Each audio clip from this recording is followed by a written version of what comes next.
¿Existe vida después de la muerte? ¿A dónde van nuestros seres queridos cuando fallecen? ¿Qué pasa luego de que dejamos este cuerpo? ¿Es cierto lo que dicen las distintas religiones acerca del alma? ¿Existe una parte de nosotros que trasciende, que va a otros planos? ¿Existe el cielo, el infierno? ¿Existen los diferentes reinos de los que habla el budismo o el hinduismo? ¿Cuál es la verdadera respuesta? Para poder intentar dilucidar este misterio, hoy tenemos una invitada especial. Ella es Ana Cecilia González y nos va a contar su experiencia. Nos va a comentar qué puede haber en el más allá, qué ocurre cuando cruzamos el umbral. Nos va a hablar de su experiencia cercana a la muerte. Quiero darte la bienvenida, Ana Cecilia. Muchísimas gracias, gracias por tenerme aquí en tu canal, en tu programa. Para mí es un privilegio y sobre todo te agradezco la oportunidad de hablar de este maravilloso tema, que es que hay más allá de esto que nosotros llamamos vida y existencia, ¿no? Gracias. Gracias a ti por acompañarnos y quisiera que iniciáramos con una pregunta y es, ¿quién era Ana Cecilia González antes de haber vivido toda esta experiencia? ¿Cómo era tu vida? ¿Qué transcurría en ese momento? Gracias, claro que sí. Mira, te voy a contestar contestando un poco de todas las preguntas que hiciste hace rato. He llegado a la conclusión y lo voy a comentar desde que nací, que todas las respuestas a tus preguntas hay muchas y al mismo tiempo ninguna. O sea, no hay una única respuesta de todo es verdad y al mismo tiempo depende desde el punto de vista desde donde lo estemos viendo.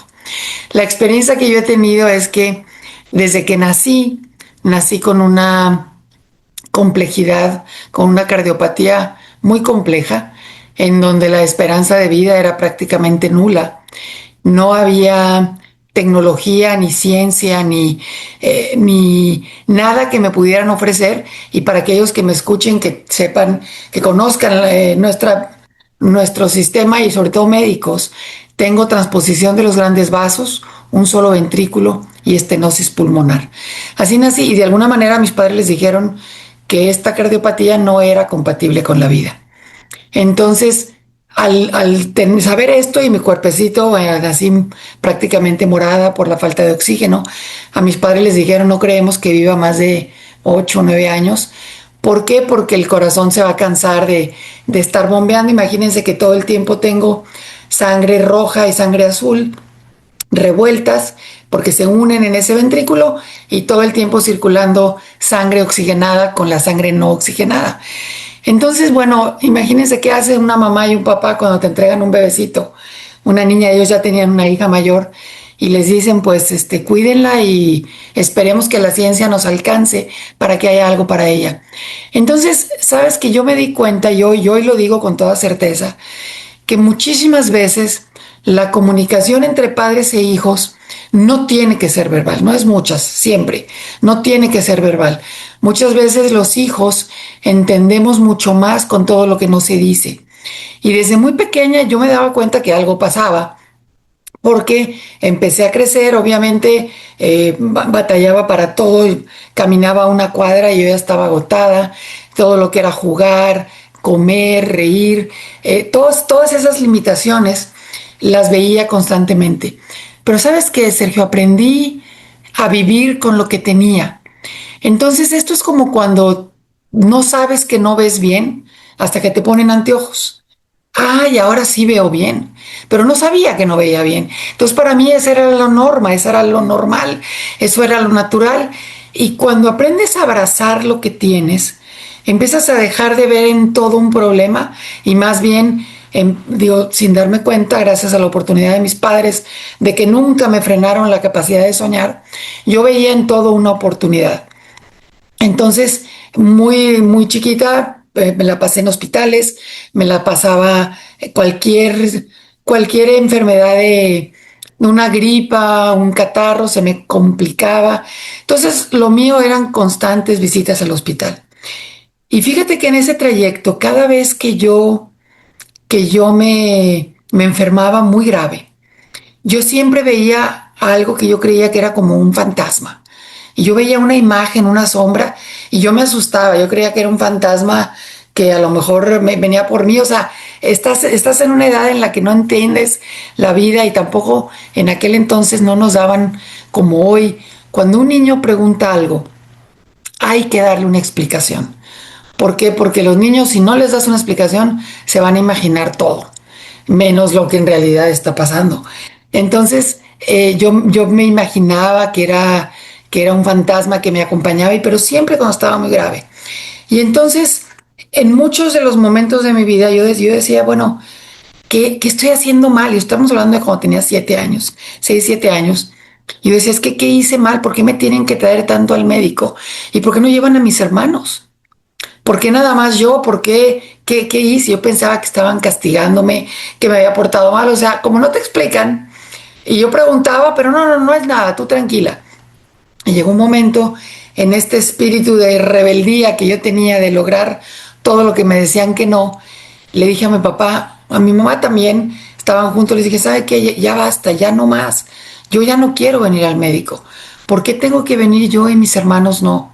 ¿Qué pasa? Entonces mis papás se dieron cuenta que tenían que hablar conmigo, me llevaron a un café y ahí hablaron conmigo y ahí fue donde por primera vez se abrió mi visión de una vida distinta.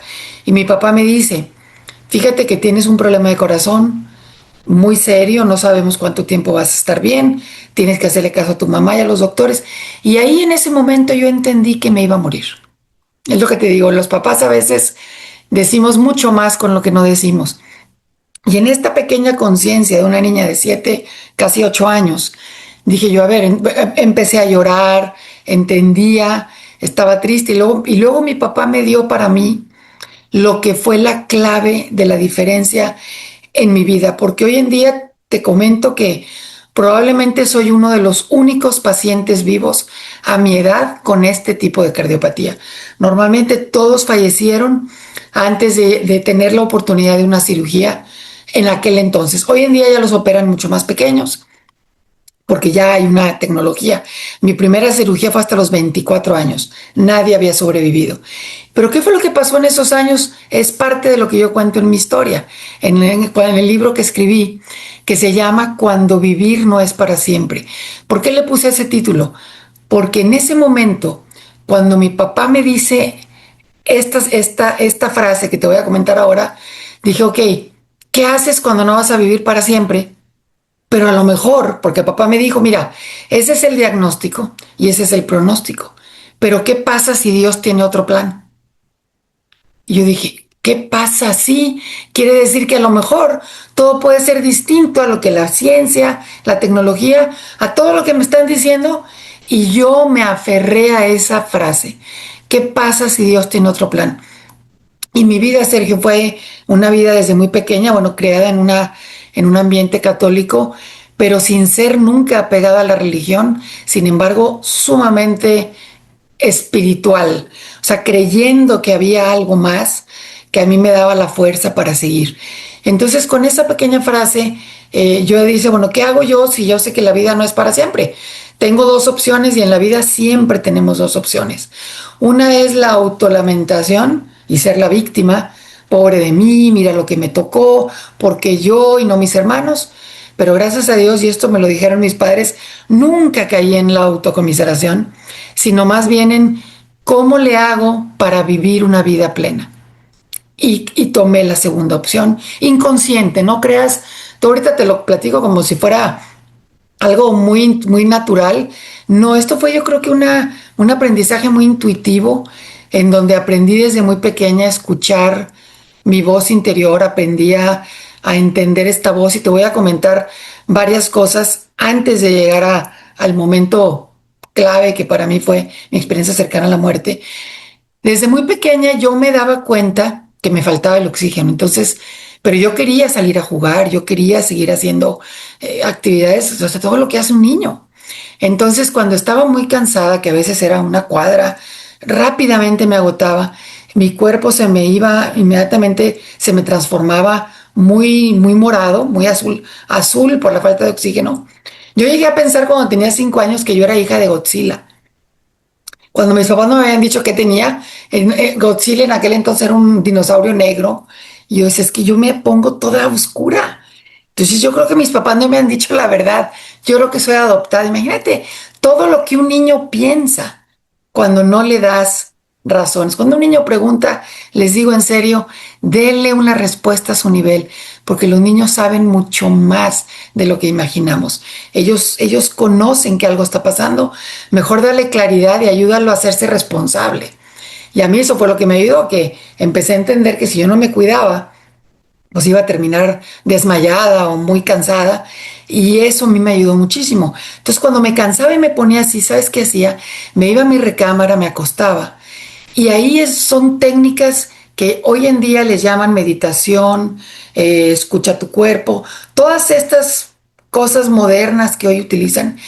Yo son herramientas que empecé a utilizar sin saber ni cómo, pero fue muy intuitivo. Yo creo, Sergio, que todos en esta vida, cuando nacemos, no importa bajo qué circunstancias nazcas, a lo mejor no puedes ver, a lo mejor te falta fuerza para caminar, a lo mejor tienes limitaciones, pero todos nacemos con los recursos necesarios para sobrevivir. Y me acuerdo que yo iba a mi cuarto, me acostaba y empezaba a respirar, a tomar respiraciones profundas para tratar de calmar mi sistema nervioso. Ahorita lo digo así, yo no sabía qué estaba haciendo. Y entonces, fíjate, le llegué a poner un nombre a mi sangre. Le dije, a ver, Lucy, yo le decía a mi sangre que se llamaba Lucy. Lucy, por favor, tienes que ir a los pulmones. Yo ya entendía más o menos cómo funcionaba, me lo había explicado el doctor. Toma oxígeno, hazte roja y luego regresas al corazón y te vas a encontrar con otra amiga que es azul. Y esa otra amiga, pues te vas a revolver con ella, no importa. Luego vuelven a viajar otra vez a los pulmones para que te pongas azul otra vez, digo, para que te pongas rosa otra vez. Yo quería ponerme rosita para poder salir a jugar. Entonces, todo ese tipo de herramientas a mí me ayudaron a sortear esta niñez tan difícil, en donde obviamente tuve situaciones de, pues obviamente de lo que hoy en día le llaman bullying, de burla, de porque mis uñas hoy en día están muy bien, pero se me deformaron por completo por la falta de oxigenación. Le llaman palillo de tambor. Tengo unas uñas muy defectuosas. De hecho, tuve momentos en donde hubieron muchas burlas, hubieron papás, por ejemplo, cuando estaba en algún evento de niños de kinder, desfilando para un honores a la bandera o algo así, y estábamos todos descalcitos ahí sin zapatos. Y los papás, en vez de verme a mí, mis trencitas, y como mamá me arreglaba, se quedaban viendo mis uñas porque eran realmente muy notorias. Todo eso lo viví, lo pasé y ahí encontraba otras herramientas. Me trataba como que me desaparecía y me imaginaba que me iba con mi abuela, hacía viajes que hoy en día hay una manera en la que se explica todo esto. Yo me salía de mi cuerpo, me iba con mi abuela, imaginaba que me abrazaba, que me daba chocolate, que todo para no sufrir ese dolor de ese momento. Regresaba a mi cuerpo cuando se había acabado el evento. Bueno, todas estas cosas yo nunca las pude contar. Yo no contaba que cuando estaba muy grave se me aparecía este fantasma al que llegó un momento en que yo le llamé Rafael. Le dije, pues mira, yo no sé si eres niño o eres niña, o eres hombre o mujer, entonces te voy a poner ni Rafael ni Rafaela, te voy a poner Rafael. Cuando escribí mi libro muchos años después, me dije, bueno, ¿y qué significará Rafael? Luego entendí que ese es el nombre de el fantasma, bueno, perdón, ese yo creía que era un fantasma, que es el arcángel San Rafael en catalán. En catalán se llama Rafael y es el arcángel de la salud. Imagínate a qué nivel esto fue para mí un hallazgo donde una niña, yo creo que lo habré nombrado a los 8 o 9 años, y siempre pensé que era una imaginación mía. Obviamente no iba a poder contarlo con mis papás, con nadie, pero para mí era alguien que constantemente se aparecía en mi camino. Pasan los años, pasó la adolescencia, admirablemente para los médicos yo seguía con vida. Yo pensé que jamás en mi vida iba a querer poder tener un novio ¿Por qué? Porque pues era notorio que mis labios se ponían muy morados, mis uñas, o sea, había una notoria falta de oxigenación. Sin embargo, pues tenía mis otros atributos y tenía carisma, yo qué sé, o sea, realmente yo creo que la vida, Dios me dio lo suficiente, como te digo, con herramientas para sortear. Gracias a Dios no tuve un novio, tuve varios y eso me levantaba mi autoestima. Finalmente, bueno, te comento, me caso, me enamoro, me caso y milagrosamente tengo una hija. Tengo una hija fuera de todo pronóstico.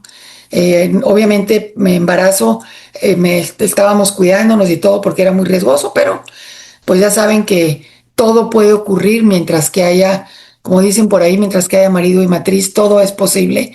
Y seguramente ovulé, que eso fue lo que dice el médico, 2 veces en ese periodo. Yo no podía tomar pastillas ni muchas cosas por toda mi circulación.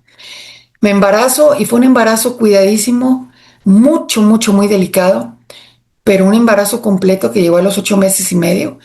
Tuve una bebé de perdóname, de 1,650 kilos, una bebecita chiquitita, pero perfectamente sana. Ana Paula hoy en día tiene 37 años, es perfectamente sana, una mujer totalmente exitosa, con todo un proyecto de vida y fue para mí, para los médicos, todo un milagro. Pero ¿qué fue lo que pasó? Que ya para entonces, fíjate, cuando tenía 15 años, fue yo creo que la primera vez que tomé conciencia de lo delicada de mi salud. Es porque yo estaba viviendo la vida, yo había tomado esta segunda opción que te comento. Y yo estaba siempre tratando de encontrar cómo sí lograr las cosas en vez de ver todos los obstáculos. Y me acuerdo que cuando a los 15 años, que tenía un noviecito que me acompañó, tuve una endocarditis bacteriana, una bacteria se instala en el corazón, no podía salir. Entonces, no sé si seguimos aquí que dice que la reunión se va a terminar en 10 minutos. ¿Puedo seguir y volvemos a empezar o qué hacemos?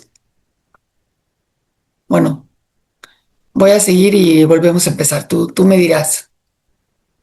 Ok, este, ¿en qué estaba? Bueno, entonces en esta ocasión, después de esta endocarditis bacteriana, me voy a la ciudad de Houston, me empiezan a, me dan un diagnóstico, bueno, de que se dieron cuenta de lo complicado que estaba el caso y vieron que tenía un novio y dijeron, ¿sabes qué? Tenemos que hablar contigo, porque esto es tan serio que no creemos que tengas claridad de lo que está pasando con tu cuerpo.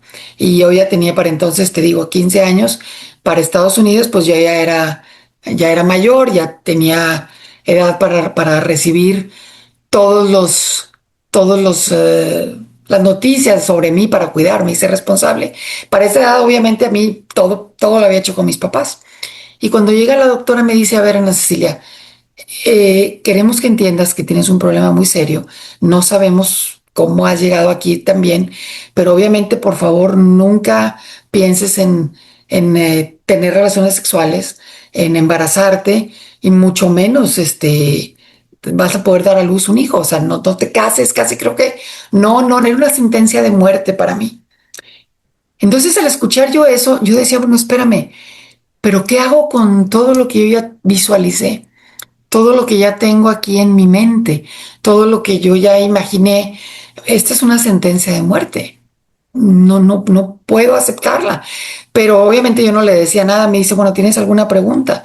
Le dije, bueno, sí, yo más quiero saber, ¿puedo decirle yo esto a mis papás? Sí, claro, me dijeron, esto es información para ti, para que seas tú la que hables con ellos y con quien tú quieras, pero en verdad cuídate porque esto no, o sea, no, ojalá que algún día en 10 años tengamos una cirugía para ti, pero por ahora, por favor, no arriesgues. Bueno, obviamente para mí fue durísimo entender eso. Cuando mamá llega y me pregunta que qué me habían dicho los médicos, que si me iba a poder casar, que si iba a poder tener hijos, las preguntas normales de una mamá latina. Y yo ahí, el capítulo de mi libro se llama Mentí, porque yo para mí eso era una sentencia de muerte que no la quería aceptar, no podía. Y entonces le dije, mamá, sí, me dijeron que yo podía seguir con mi vida normal y que mi corazón me iba a frenar. Eso al menos a mí me dio paz. Yo no sé si mi mamá, lo que le hubiera dicho, me hubiera creído, pero a mí al menos me dio la posibilidad de tomar una decisión y no de una sentencia como esa de no, no, no, no. Bueno, pues como les digo, me enamoré, me casé y tuve una niña. Y después de cuando mi hija tenía 9 meses es donde vino finalmente este quiebre donde mi corazón ya le urgía una cirugía. Y justamente fue a los 9 años después de esa visita que les comento. 9 años después fue que llego a Houston ya muy delicada y es donde tuve mi primera cirugía de corazón abierto. Nadie podía entender que hubiera llegado con vida a esa edad, mucho menos con una bebé. Cuando llego con el doctor me dice, pero es que ¿cómo te atreviste a tener una hija? Y yo pues, para mí era muy sencillo, se la pedí a Dios y me lo dio. O sea, no era que no me hubiera cuidado, simplemente pues Dios me bendijo con una niña. Entonces, todo esto que les estoy comentando tiene mucho que ver, porque creo que lo que a mí me cambió la perspectiva es la manera de ver mi vida desde antes de entender cómo iban a ser los cambios. Entonces, yo creo totalmente en que uno primero tienes que visualizar lo que quieres, tienes que creerlo totalmente que lo puedes y luego lo creas. Yo lo tenía, la visión la tenía clarísima que yo un día iba a crecer, me iba a casar, iba a tener una carrera, iba a tener una familia, iba a trabajar. Todo lo que yo visualicé desde pequeña, absolutamente todo hasta este momento lo he podido lograr. Cuando escribí el libro, los médicos me dijeron, necesitas tú contarnos la historia. Y la segunda parte que les voy a contar ahorita es lo que a mí me dio toda la convicción de lo que yo había hecho. Esto fue inconsciente, fue con una voz interna de saber que algo estaba sucediendo en mí diferente, que podía ver cosas que yo tenía la certeza de que había mucho más allá de la ciencia, que si yo meditaba y me tranquilizaba, le hablaba a mi cuerpo y mi cuerpo encontraba un equilibrio. Y todo eso los médicos me lo creían porque nadie entendía que hubiera vivido hasta los 24 años. Entonces llego ahí a Houston, me hacen la primera cirugía de corazón abierto, las cosas se complicaron tremendamente. Empecé a tener, ya después de unos días de la cirugía, empecé a tener fluido alrededor de los pulmones, en los pulmones alrededor del corazón, y resulta que estaba completamente invadida de estafilococo dorado. No lo sabíamos en ese momento. Yo nada más empecé a batallar para respirar. Estaba todavía ahí en cuidados intensivos. No entendían qué me pasaba. Me hacen un eco, me checan y dicen, pues estás muy mal. Necesitamos de nuevo ir a tratar de extraerte todo este líquido, ¿no? Entonces me llevaron a cuidados intensivos, a un área especial, a tratar de, por medio del externo, tratar de sacar el fluido. Y estoy siendo detallista porque porque es importante que lo que parecía ser una tragedia, que fue esto que les voy a comentar, fue la bendición más grande de mi vida, porque sin eso no hubiera yo podido quizás tener esta experiencia cercana a la muerte. Entonces lo que pasó fue que a la hora de estar tratando de sacar el fluido, pincharon el corazón y empezó a sangrar. Entonces de emergencia me tuvieron que volver a llevar a cirugía. Y en ese transcurso, obviamente, firmar papeles, ya necesitas otra cirugía.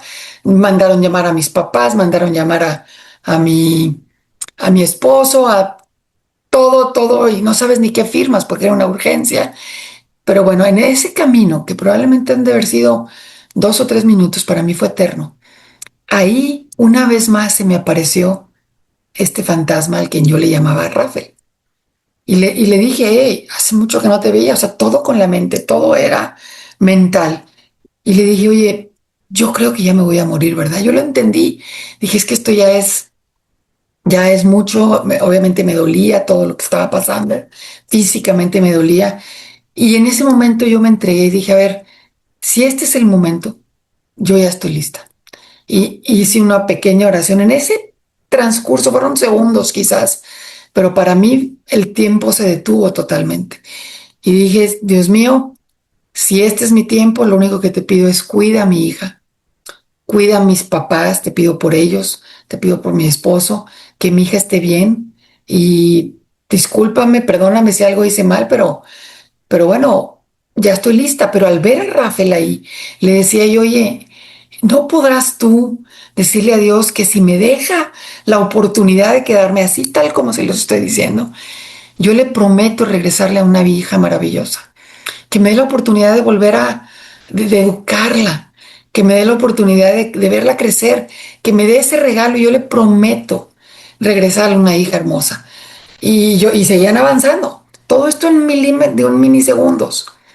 Pero volví a hablar con él y decía, pero por favor, si tú puedes hablar con él y decirle que me dé una oportunidad, y volteaba y veía a Dios y le decía, y empezaba a rezar, ángel de mi guarda, mi dulce compañía, o sea, todo lo que podía en esos segundos, porque yo ahí entendí que mi tiempo había llegado a su fin. Llego a la sala de cirugía, te desvisten, me amarraron los brazos para sostenerme y que no me tratara de arrancar los tubos, me ponen la máscara de oxígeno con anestesia para dormir, y me acuerdo que lo último que dije fue, Ana Paula, yo quería volver a ver a mi hija.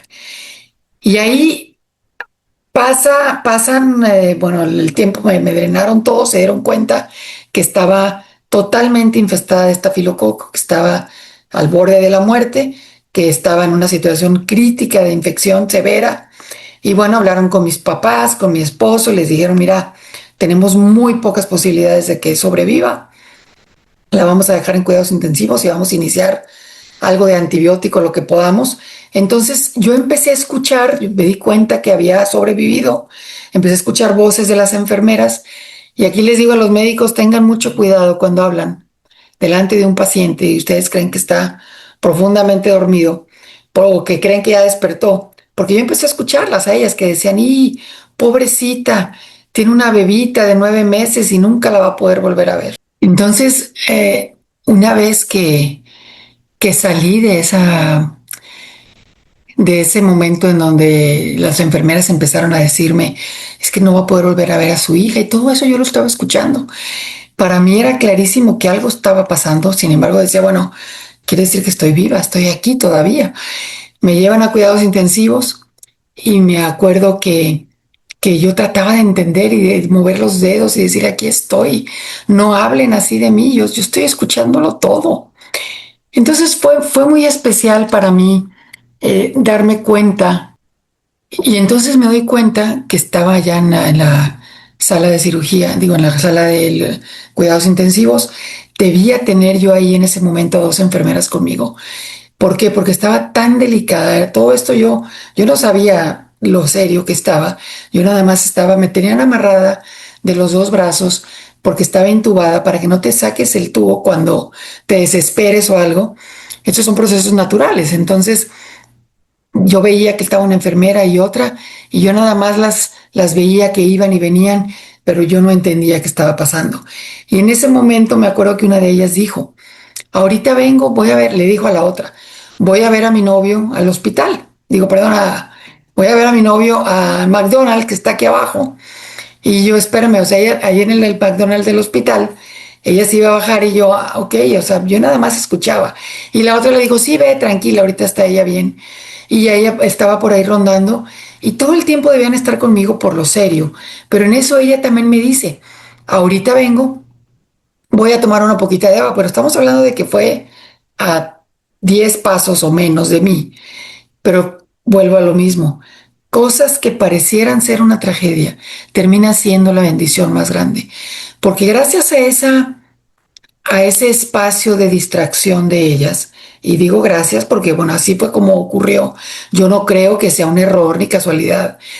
Y yo ya había estado entubada en la primera cirugía que estuve ahí, y esta era la segunda para sacar todo el fluido alrededor del corazón. Y entonces yo les decía que algo me pasaba, que yo sentía el tubo chueco.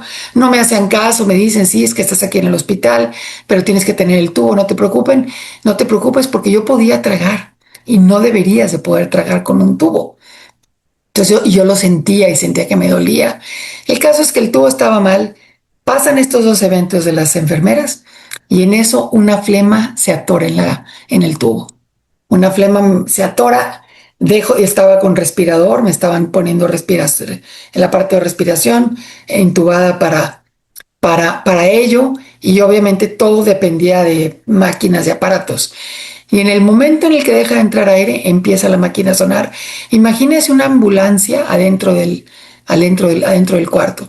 Empezó un sonido uy, uy, uy, enorme, avisando a todo el local ahí de cuidados intensivos que es que había una emergencia. En eso entra un médico, entra el otro, era un ejército de doctores y empiezan a gritar respiratory, respiratory.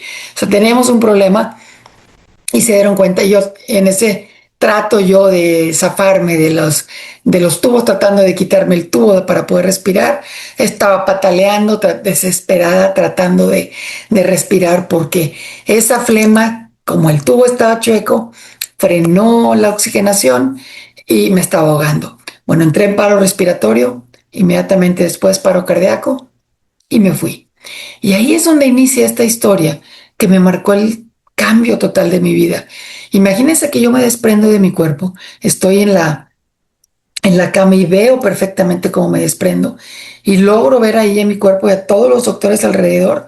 Y yo decía, a ver, espérame, pero yo me veía, era un cuerpo, me preguntan, era un cuerpo igual, no es un cuerpo físico, pero es un cuerpo espiritual, es un cuerpo distinto. Pero yo decía, bueno, es que aquí estoy, veo ahí mi cuerpo y ahí es donde entiendo por qué le decimos a nosotros mis ojos, mis manos, mi piel, porque somos más que el cuerpo. Es algo que tenemos en ese momento, pero ¿quién dice mis manos? Pues es este ser que se desprendió y que ahora estaba viviendo una experiencia distinta. Y entonces al ver que estaban tratando con con shocks eléctricos, con respiración, era una locura, pero lo que me pasó en ese momento es que yo podía ver a 360 grados, no había el límite de tener que voltear, todo lo veía al mismo tiempo y donde concentrara mi atención, ahí es en donde se expandía mi, mi concentración. Si yo estaba atenta a eso, y eso es lo que voy a intentar compartirles ahora, porque todo lo que les cuento ocurrió al mismo tiempo. Pero la única manera de poder hablarlo es tratar de concentrarlo en momentos. Y como humanos, la verdad es que me ha pasado muchas veces, se nos acaban las palabras, porque no hay palabras para describir lo que ocurre en otro plano totalmente.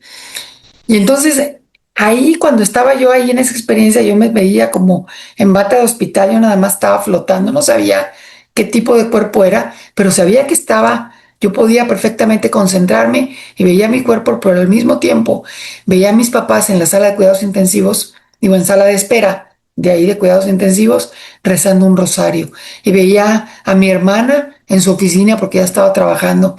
Vi a mi hermano en el campo de fútbol americano, a mi otra hermana en la casa haciendo su tarea.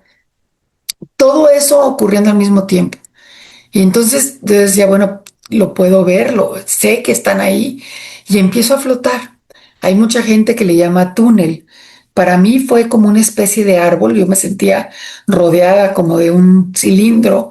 Yo sentía que era un árbol, así lo llamé al menos, pero seguramente era algo en otra dimensión que no tiene un nombre, pero hay que darle un nombre. Las palabras que utilizamos cuando se describen experiencias cercanas a la muerte es lo más cercano o el lenguaje que tenemos para comunicarnos.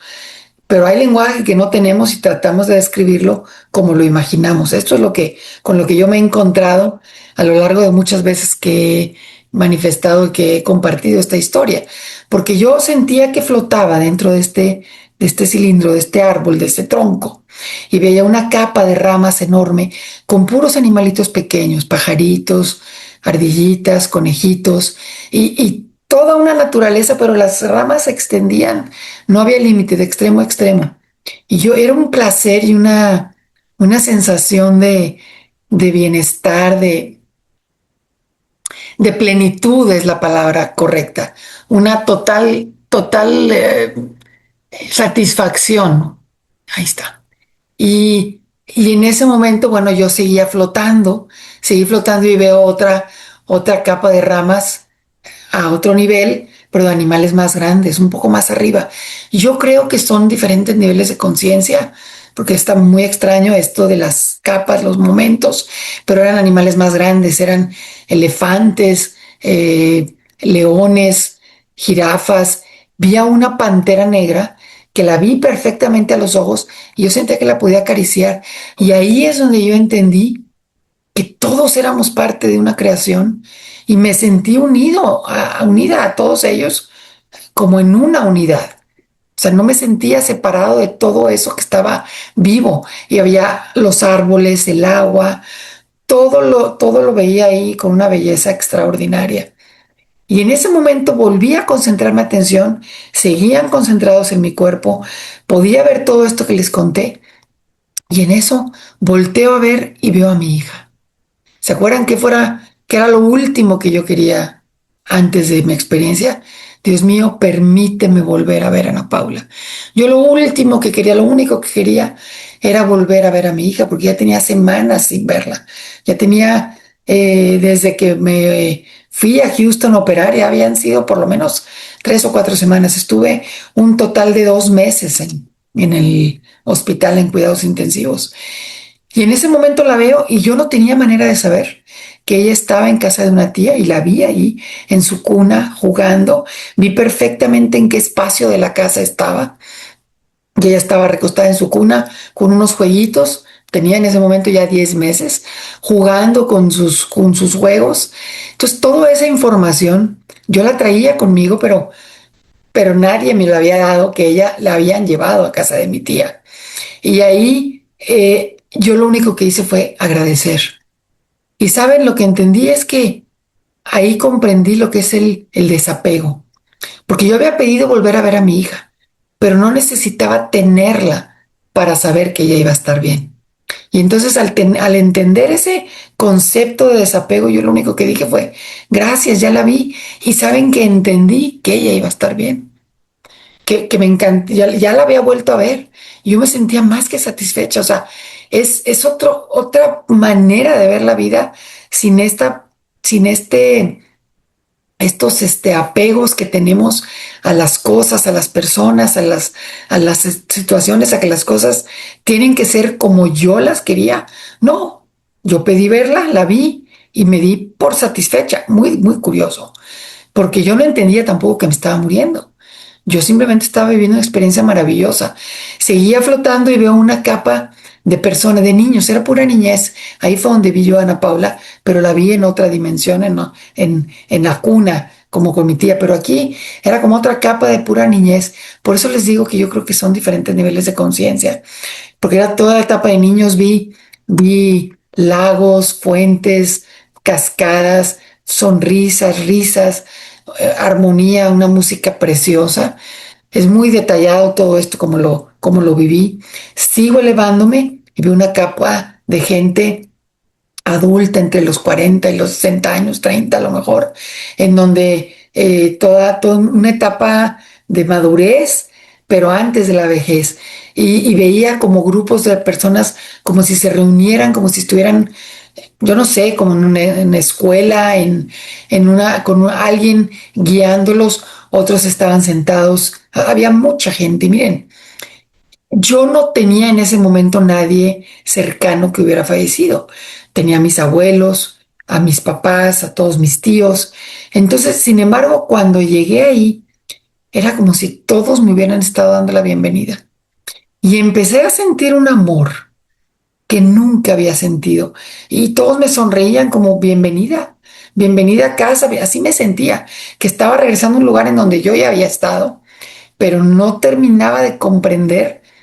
¿Por qué? Porque todavía toda mi materia estaba ahí. Yo no terminaba de entender, pero estaba gozando el momento. Me sentía tan plena ahí que no me hacía falta absolutamente nada. Ya había visto a mis papás, a mis hermanos, a mi hija.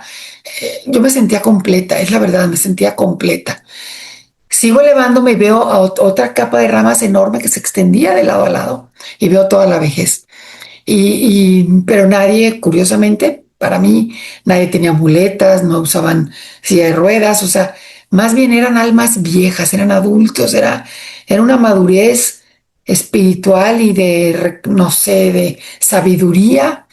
Y recuerdo que me conecté con los ojos de algunos maestros, creo yo que serían, y así sentí que me dieron la bienvenida.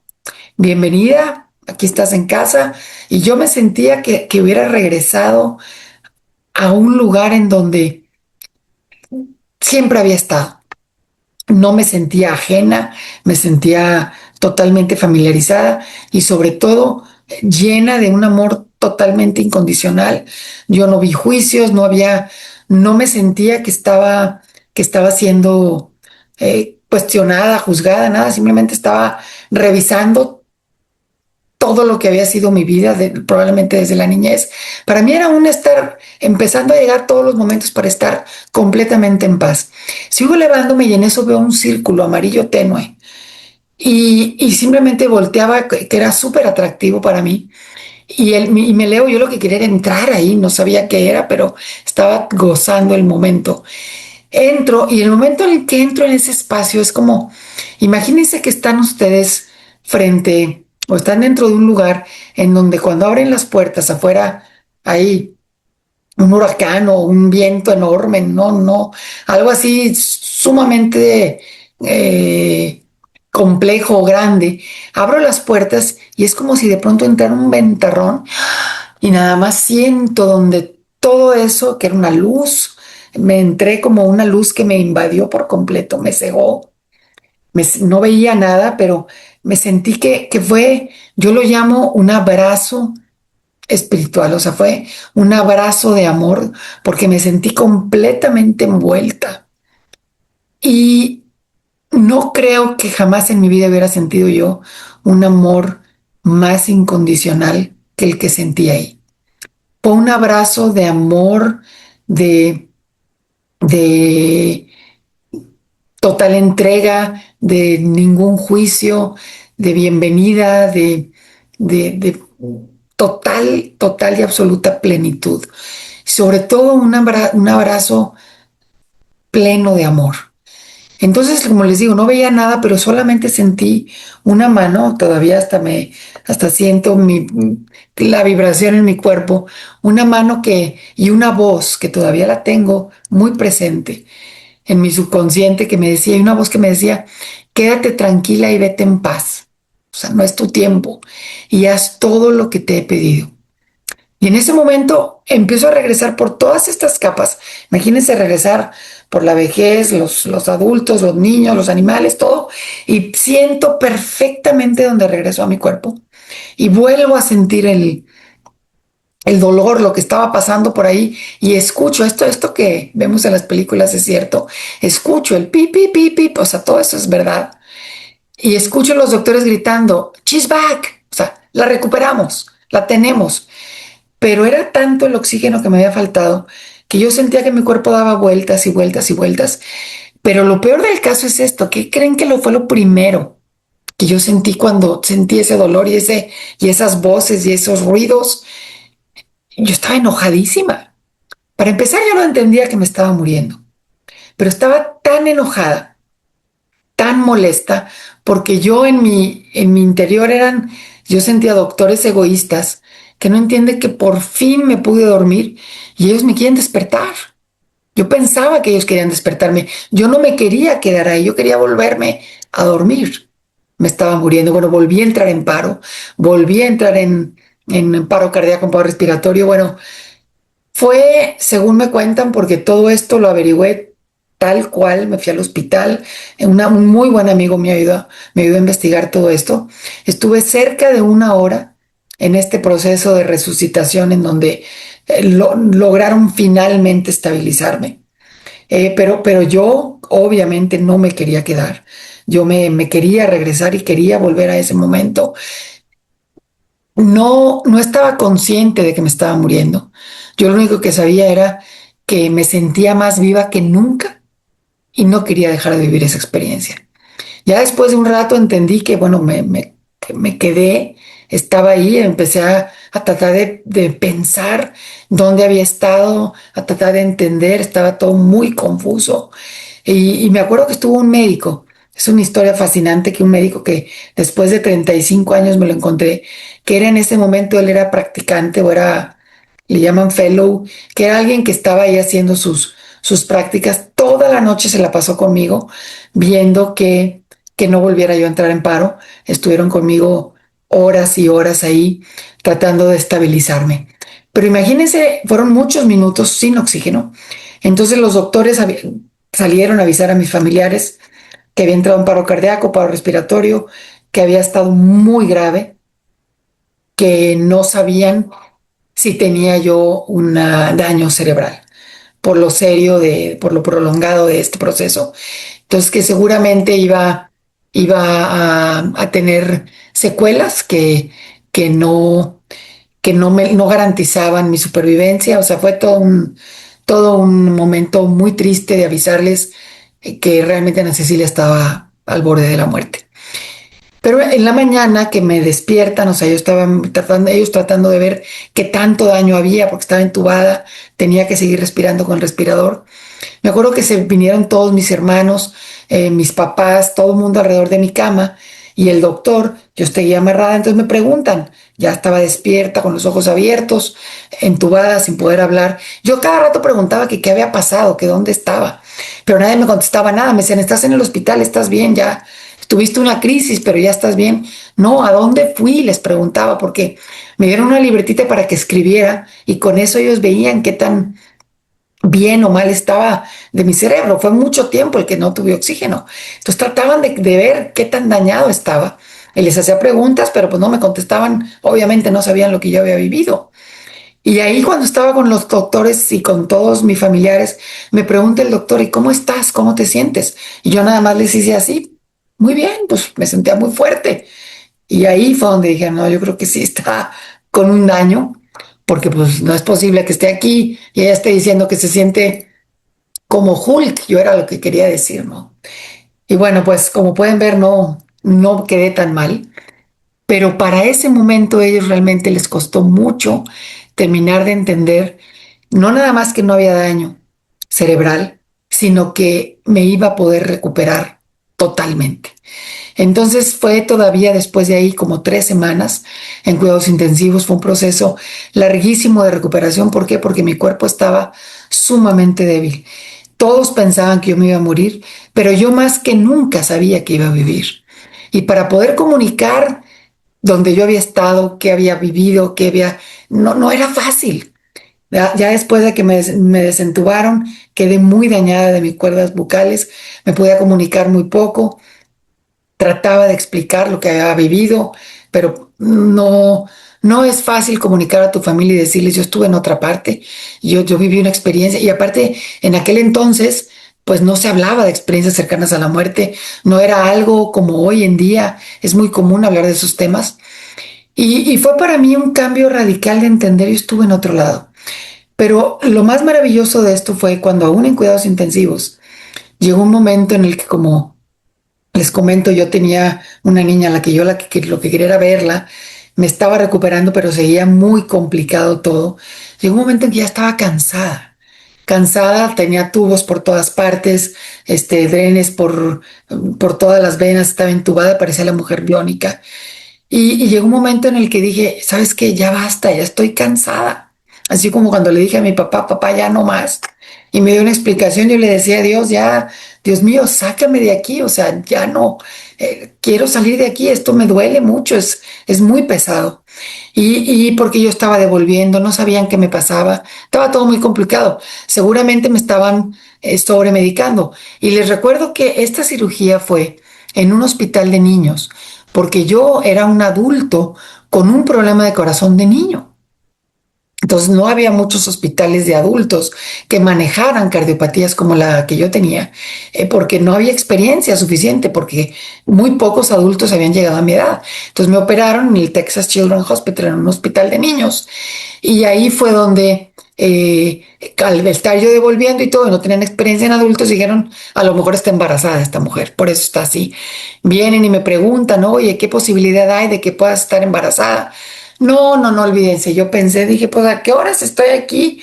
Pero todo podía suceder. Empecé a pensar en mi cabeza, bueno, pues no lo sé, pudiera ser. Mira, y ahí empecé a llorar.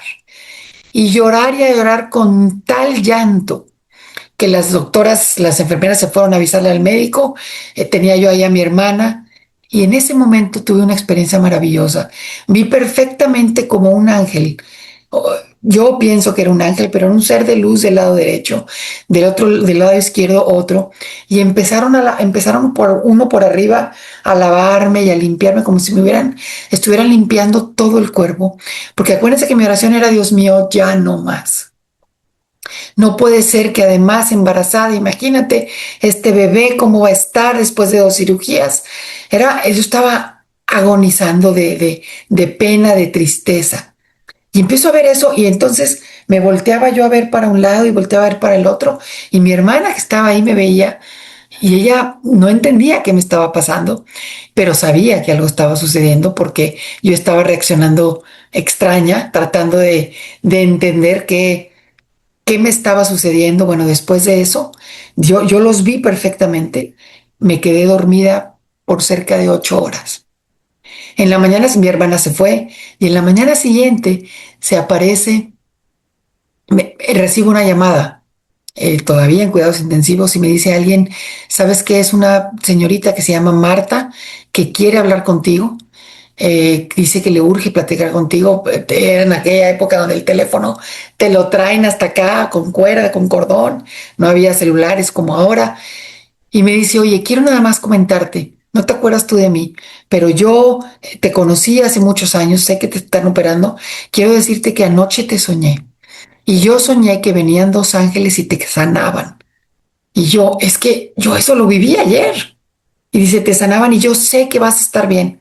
No te preocupes, vas a estar bien. Si hubiera podido, salto de la cama y le digo, es que yo lo acabo de vivir. Bueno, para no hacerse el cuento largo, después de 5 días salí de cuidados intensivos y a los 3 días salí del hospital. Fue una manera de darme una confirmación de lo que yo había vivido. Y a partir de ahí el mensaje que yo puedo darles con toda claridad es que mi vida no nada más cobró otro sentido, sino que entendí perfectamente que había sobrevivido por una razón.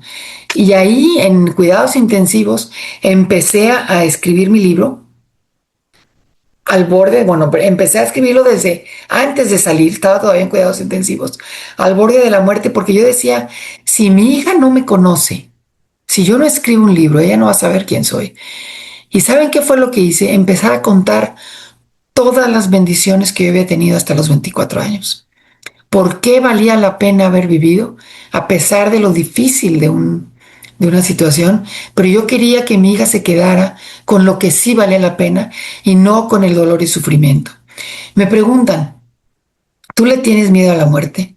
Después de lo que viví, créanme que no tengo en lo absoluto miedo a la muerte, porque yo lo que entendí es que la muerte no existe.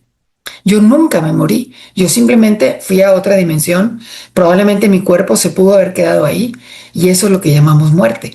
El cuerpo físico sí muere, no hay lugar a duda, pero nosotros, por eso es mi cuerpo muere, mis manos, mis ojos, mi ser, porque somos algo más que un cuerpo. Y no, no le tengo miedo a la muerte, lo que más deseo es algún día volver a vivir ese espacio, esa experiencia donde yo estuve. No, no por eso no me duele el que alguien fallezca, que alguien se muera. Mi mamá acaba de morir hace unos meses y el dolor es enorme. ¿Por qué? Porque es un ser al que amamos. ¿Qué es lo que duele? Duele su ausencia. Y cuando algo duele, duele porque amamos. Y el amor es real. El amor es muy real y en este plano ya no lo vamos a poder volver a ver, pero nos queda el consuelo de que algún día nos volveremos a encontrar. Es cierto.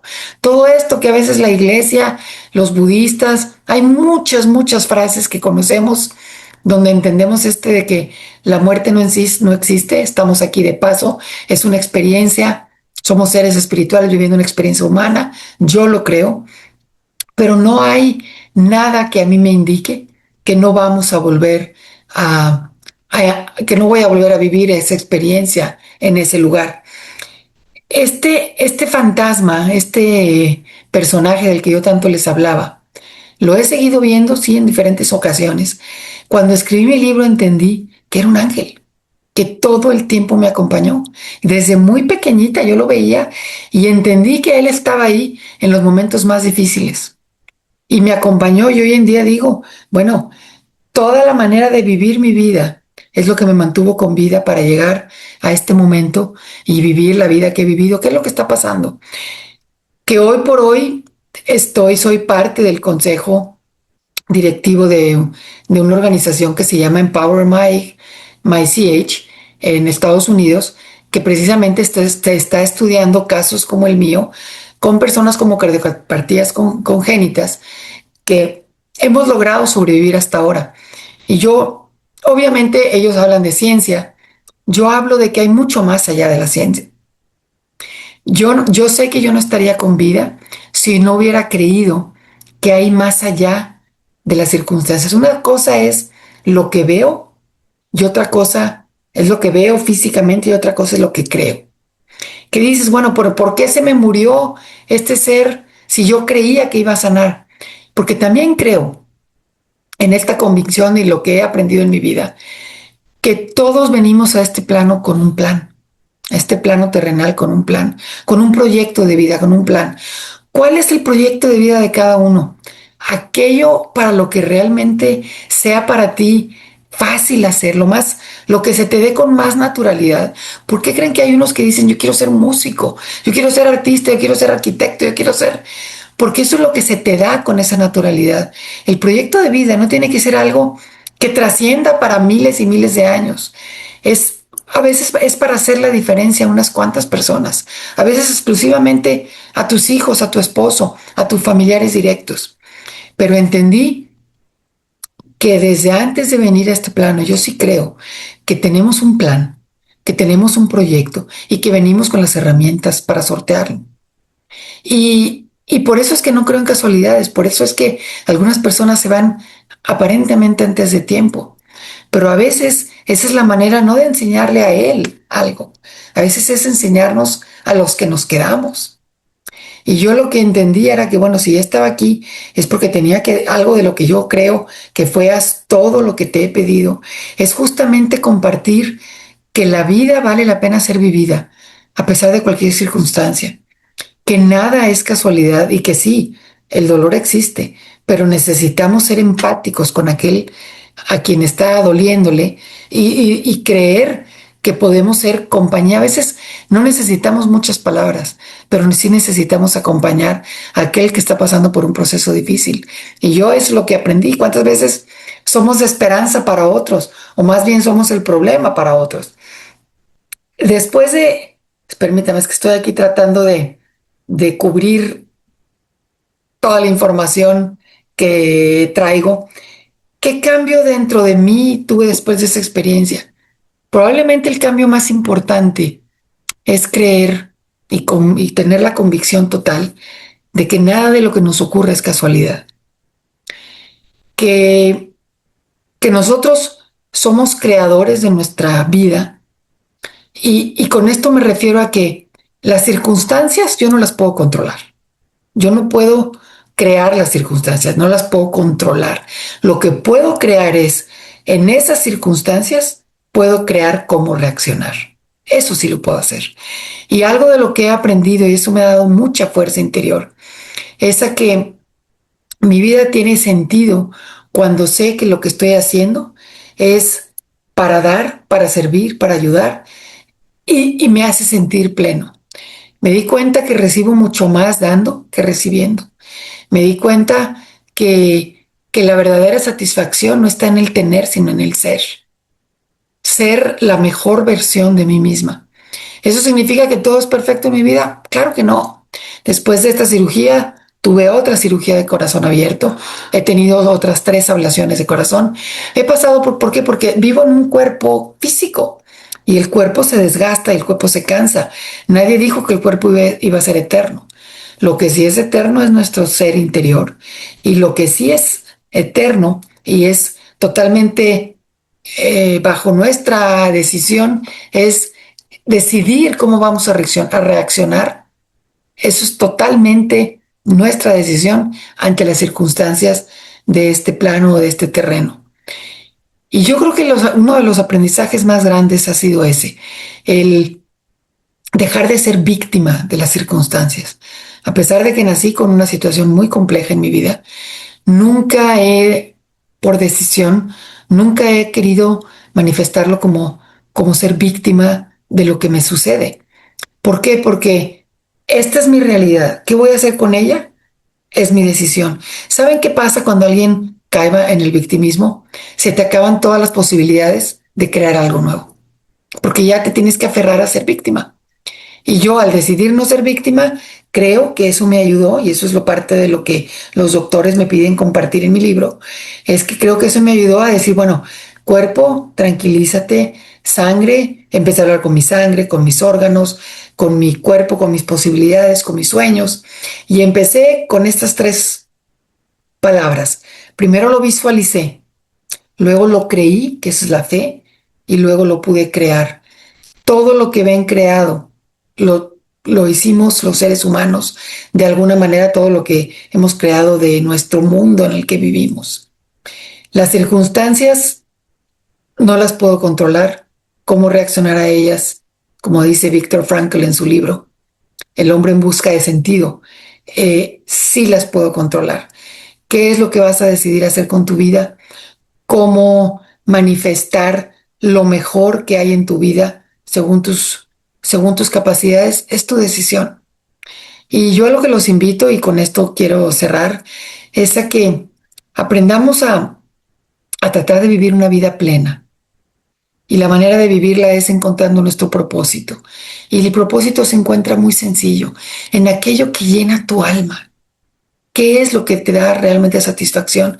A veces va a ser escribir, leer, cosas sencillas. A lo mejor va a ser crear todo un proyecto. A lo mejor va a ser crear una organización de ayuda para otros.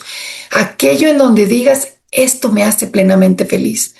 Esa es parte de tu propósito, porque ahí es donde está tu luz y ahí es donde mejor vas a brillar. Y bueno, con esto yo los quiero dejar. Les pido que si quieren seguirme, tengo varios programas. Uno de ellos se llama Al morir comencé a vivir. Lo comparto con Ingrid Jóncala y Francisco Valentín. Tengo también mi página de YouTube, Ana Cecilia González, Instagram, Ana Ceci GZZ, Facebook, Cuando vivir no es para siempre, TikTok y ¿cómo se llama? X, también Ana Ceci GZZ. Y bueno, mi libro está en redes, bueno, está más bien en Amazon, que se llama Cuando vivir no es para siempre, por si lo quieren buscar. Me va a dar mucho gusto leerlos, leer sus comentarios por ahí. Y muchísimas gracias de nuevo por la oportunidad que me dan de compartir esta historia. Un abrazo a todos. Hasta luego. Bye bye.